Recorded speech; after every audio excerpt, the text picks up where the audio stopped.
6 6F. Uh, check it what you have done. Let me to verify it, right? So first of all, the charges at A and E are equal in magnitude, opposite in nature. So I can see this is suppose F1. So this we there along this direction also there will be F1. Yes or no?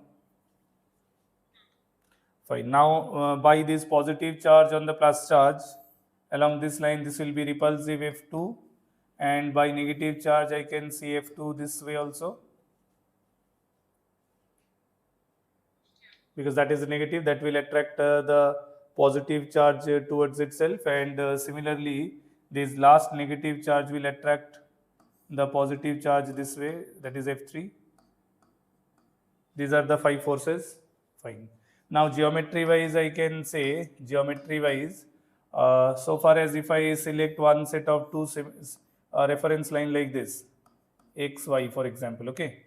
So F1 forces are concerned, which are along the sides EG and AGR. They are both making 60 degree. This is 60 degree, so this will also be 60 degree. Yes or no?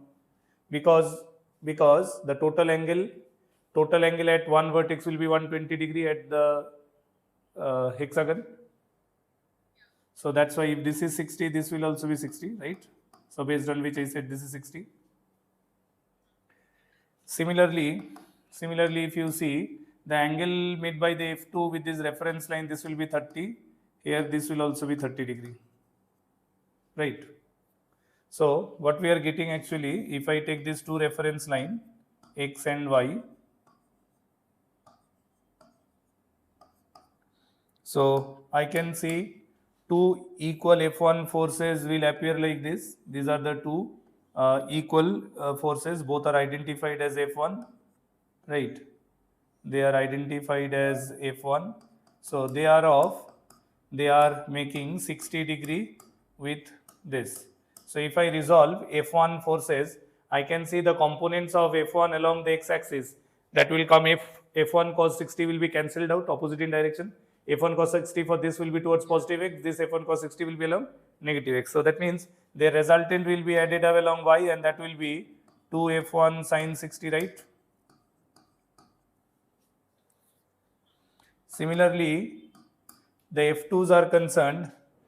One F2 will be this way at 30 degree making with x-axis. Another F2 will be this way, that 2 will make 30 degree with x-axis like this. So for them two along x direction, F2 cos 30 and F2 cos 30 will cancel each other. So that will be added up as F2 sin 30, yes or no, along y. So their addition will also be taken as along this direction 2F2 sin 30, right? And lastly, one F3 will appear along this, right? So now, so far as writing the magnitude of F1 will be, it is k q square by a square.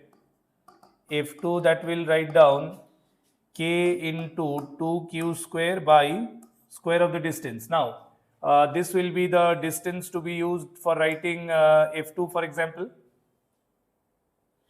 So if I drop perpendicular from vertex on this line, it will bisect this total base length. So geometry wise, this is being 30 degree, this is A, so just this much I can write down, it is A cos 30. So therefore the R2 will be twice of A cos 30. Cos 30 is root 3 by 2, so it will be root 3A. So length of R2 will be root 3A. So in F2, we will write down K into 2Q into Q by R2 square.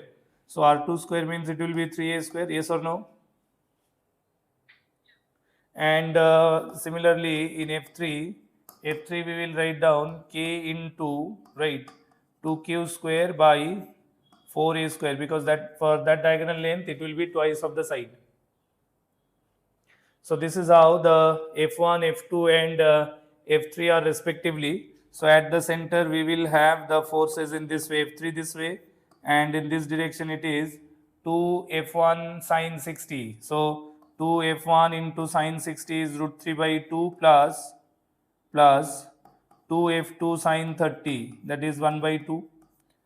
Got it. So it is root 3 f1 plus f2. Root 3 f1, understanding it?